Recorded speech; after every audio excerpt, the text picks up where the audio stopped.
ચાપલુસી કરવા માટે, નેતાઓની ચાપલુસી કરવા માટે, સરકારની ચાપલુસી કરવા માટે એના ઈશારે આ પોલીસના ખંભે બંદૂકો રાખી અને આ કોળી સમાજના લોકોને જેલ ભેગા કર્યા છે.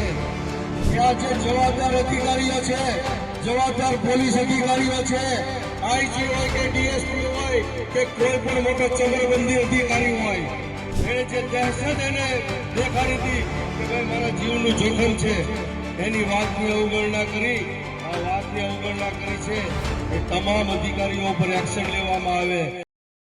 ગુજરાતમાં કોળી ઠાકોર સમાજ ફરી એક વખત લડી લેવાના મૂડમાં છે, કેમ કે કોળી ઠાકોર સમાજનું એક મહાસંમેલન 9 માર્ચે મળવા જઈ રહ્યું છે.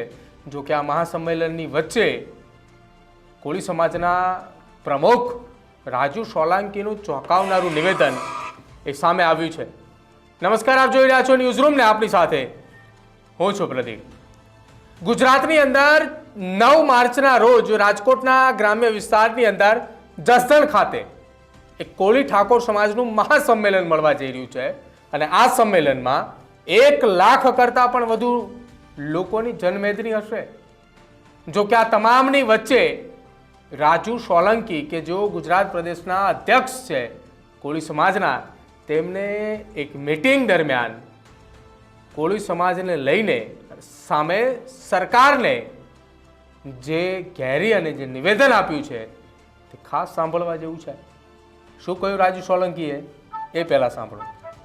વિછિયા ખાતે જે ખૂબ જ દુઃખદ ઘટના ઘટી અને સમાજ સાથે જ્યારે અન્યાય અને અત્યાચાર થયો છે, એના અનુસંધાને કોળી સમાજ, ઠાકોર સમાજ અને સમસ્ત કોળી સમાજ અહીંયા ઉપસ્થિત છે.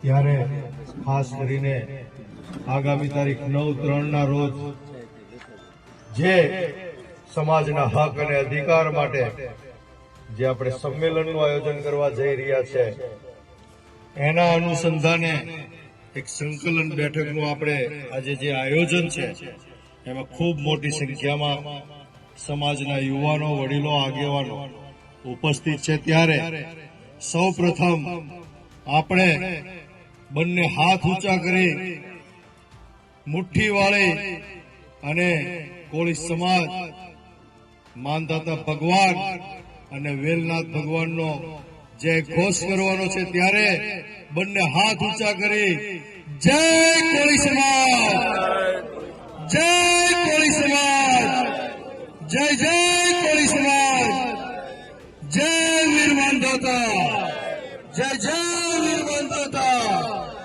જય વેલનાથ. આભાર.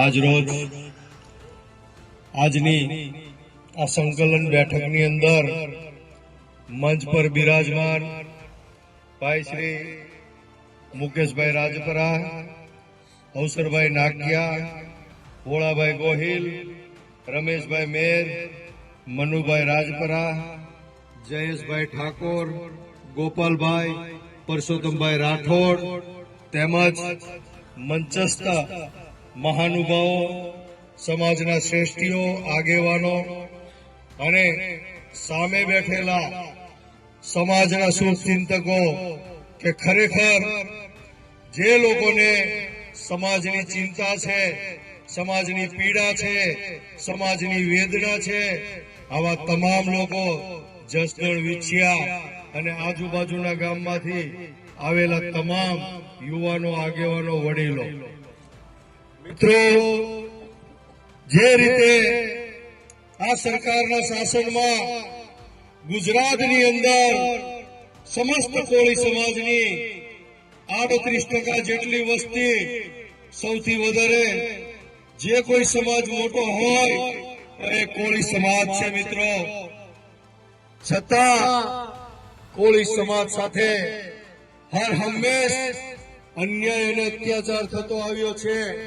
આપણે સૌ લાચાર થઈને જોઈ રહ્યા છીએ.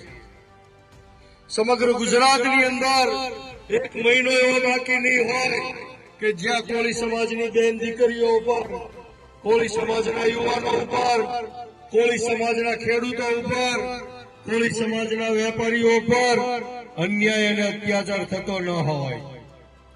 મિત્રો, આ કોળી સમાજ માટે, સમસ્ત કોળી સમાજ માટે ખૂબ જ શરમજનક બાબત છે, ચિંતાજનક બાબત છે. હું એટલા માટે કહીશ કે સમગ્ર ગુજરાતની અંદર 40 જેટલા ધારાસભ્યો, સંસદ સભ્યો, મિનિસ્ટરો કોળી સમાજ અને ઠાકોર સમાજના છે, સમસ્ત કોળી સમાજના છે. ત્યારે કોળી સમાજના કોઈ પણ વ્યક્તિ ઉપર, કોઈ પણ વ્યક્તિ, કોઈ પણ અસામાજિક તત્વ, કોઈ પણ નરાધમ કોળી સમાજની બેન દીકરીઓ ઉપર ઊંચી આંખ કરીને જોઈ શકવો ન જોઈએ મિત્રો. પરંતુ દુઃખ સાથે કહેવું પડે છે કે જે રીતે ઘનશ્યામભાઈ રાજપરાની જે હત્યા થઈ, શૈક્ષણિક રીતે પછાત, સામાજિક રીતે પછાત, રાજકીય રીતે પછાત કોળી સમાજ રહી ગયો છે. ત્યારે આ કોળી સમાજના તમામ લોકોને અપેક્ષા હોય છે કે આ મારા કોળી સમાજના જે નેતાઓ ચૂંટણી લડે છે એને આજે અમે ધારાસભ્ય બનાવશું, સંસદ સભ્ય બનાવશું, મિનિસ્ટર બનાવશું. ત્યારે આ લોકો આગળ જઈ અને અમારા પરિવારનું, અમારા બાળકોનું, અમારા બાળકોના શિક્ષણનું, અમારા પરિવારના સ્વાસ્થ્યનું આ લોકો ધ્યાન રાખશે, એનો વિકાસ કરશે, પ્રગતિ કરશે અને કોળી સમાજનો એક દિવસ સોનાનો સૂરજ ઉગશે મિત્રો. પરંતુ મિત્રો, જે કહેવત છે કે ભરોસાની ભેંસે પાડો ઝીણ્યો, એ રીતે સમગ્ર ગુજરાતની અંદર હું છેલ્લા 10 વર્ષથી જાહેર જીવનમાં છું. ખરેખર સમાજની વેદના છે, ચિંતા છે. આજે ગુજરાતની અંદર કોળી સમાજ ધરી વગરનો હોય એવો અહેસાસ થઈ રહ્યો છે મિત્રો. એટલા માટે કે આજે આ ઘનશ્યામભાઈ રાજપરાની હત્યા થઈ, એને ન્યાય અપાવવા માટે, એના પરિવારને ન્યાય અપાવવા માટે આજે કોળી સમાજના લોકો, કોળી સમાજના આગેવાનો, કોળી સમાજના યુવાનો, કોળી સમાજની મહિલાઓ પોલીસને રજૂઆત કરવા જાય અને આ પોલીસ અધિકારીઓ નેતાઓની અને સરકારની ચાપલૂસી કરવા માટે 90 કોળી સમાજના નિર્દોષ લોકોને, 90 કોળી સમાજના યુવાનોને ગંભીર ગુનાની અંદર, રાયોટિંગના ગુનાની અંદર, 307 જેવી ગંભીર કલમોની અંદર જેલ ભેગા કરી દે.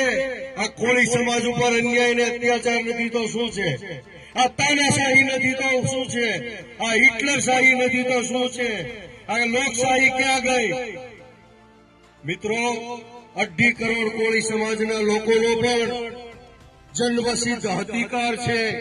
જે રીતે આ દેશની અંદર લોકશાહી છે, આ લોકશાહીની અંદર, આ દેશની અંદર તમામ નાનામાં નાના નાગરિકને, કોઈ પણ વ્યક્તિને હક અને અધિકાર છે. પરંતુ કોળી સમાજનો હક અને અધિકાર છીનવાઈ ગયો હોય એવો અહેસાસ થઈ રહ્યો છે મિત્રો.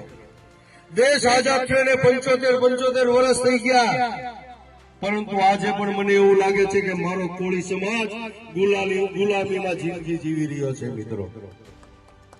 ત્યારે આ કોળી સમાજને ગુલામીમાંથી કાઢવા માટે, કોળી સમાજને જાગૃત કરવા માટે, કોળી સમાજને વ્યસનોથી મુક્ત કરવા માટે, કોળી સમાજમાં શિક્ષણ લાવવા માટે, કોળી સમાજને સંગઠિત કરવા માટે, કોળી સમાજની અંદર જે ભય પેસી ગયો છે, કોળી સમાજની અંદર જે ડર છે, કોળી સમાજનું જે શારીરિક શોષણ થાય છે, આર્થિક શોષણ થાય છે અને જે રાજકીય શોષણ થાય છે, આમાંથી મુક્ત કરાવવા માટે આજે 9મી તારીખે કોળી સમાજનું મહાસંમેલન થવા જઈ રહ્યું છે મિત્રો.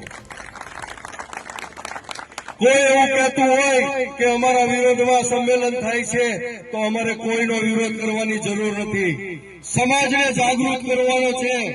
સમાજ જાગૃત થઈ જશે, કોળી સમાજનો યુવાન જાગૃત થઈ જશે, કોળી સમાજના એક વ્યક્તિને ખબર પડી જશે કે વ્યસનોથી મુક્ત થવાનું છે.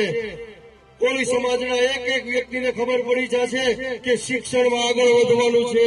કોળી સમાજના એક વ્યક્તિને ખબર પડી જશે કે અંધશ્રદ્ધા અને કુરિવાજોને તિલાંજલિ આપવાની છે. મિત્રો, હું છાતી ઠોકીને કહું છું કે કોઈના બાપની તાકાત નથી કે કોળી સમાજનો વિકાસ અટકાવી શકે. મિત્રો, જે રીતે આ સંમેલનનું આયોજન થવા જઈ રહ્યું છે, આપણી લડાઈ માત્ર ને માત્ર જે આ પોલીસ અધિકારીઓ જે છે, જેને 90 યુવાનો ઉપર, કોળી સમાજના 90 લોકો ઉપર ખોટા કેસો કરી અને અધિકારીઓની ચાપલુસી કરવા માટે, નેતાઓની ચાપલુસી કરવા માટે, સરકારની ચાપલુસી કરવા માટે એના ઈશારે આ પોલીસના ખંભે બંદૂકો રાખી અને આ કોળી સમાજના લોકોને જેલ ભેગા કર્યા છે. આ પોલીસ અધિકારીઓને શાન ઠેકાણે આવે એના બક્કલ પટ્ટા ઉતારવા માટે આ સંમેલનનું આયોજન કરવામાં આવ્યું છે. આ સંમેલનના માધ્યમથી આ 90 લોકોની ઉપર જે ખોટા કેસો કરવામાં આવ્યા છે, ગંભીર ગુનાઓ દાખલ કરવામાં આવ્યા છે, આ તમામ ગુનાઓ, આ તમામ કેસો પાછા ખેંચી લેવાની શરતે આપણે આ સંમેલન કરવા જઈ રહ્યા છીએ.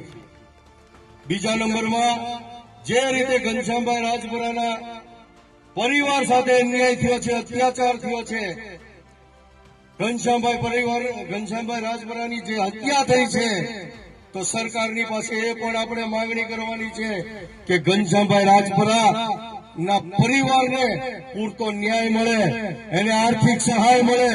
આર્થિક સહાય શેના માટે? કારણ કે આ જે જવાબદાર અધિકારીઓ છે, જવાબદાર પોલીસ અધિકારીઓ છે, આઈજી હોય કે ડીએસપી હોય કે કોઈ પણ મોટો ચમરબંધી અધિકારી હોય, જેને પણ ઘનશ્યામભાઈ રાજપરાની જે ફરિયાદ હતી, જેની જે અરજી હતી, એને જે દહેશત એને દેખાડી હતી કે ભાઈ મારા જીવનું જોખમ છે, એની વાતની અવગણના કરી છે કે તમામ અધિકારીઓ પર એક્શન લેવામાં આવે, એને ઘર ભેગા કરવામાં આવે. આ કોળી સમાજની માંગ છે. ત્રીજી માંગ એમાં લખી છે કે ઓબીસીની જે ઓબીસી અનામત છે, આ ઓબીસી અનામતની અંદર કોળી સમાજને, ઠાકોર સમાજને, સમસ્ત કોળી સમાજને આ દેશની અંદર જે અનામત દ્વારા, ઓબીસી અનામત દ્વારા જે તો આ તો રાજુ સોલંકીનું નિવેદન, જેમાં તેઓ સરકાર સામે કોળી સમાજની જે અવગણના થઈ રહી છે, કોળી સમાજ સાથે જે અન્યાય થઈ રહ્યો છે, તે વાતને લઈને તેઓ હવે લડી લેવાના મૂડમાં છે. અને આ લડી લેવાના મૂડ સાથે 9 માર્ચના રોજ એક મહાસંમેલન યોજાશે અને સંમેલન બાદ આગામી રણનીતિ પણ નક્કી થશે. રાજુ સોલંકીના નિવેદનને લઈને તમારું શું માનવું છે તે ખાસ તમારા કમેન્ટ સેક્શનની અંદર જણાવજો. જોતા રહેજો ન્યૂઝરૂમ. નમસ્કાર.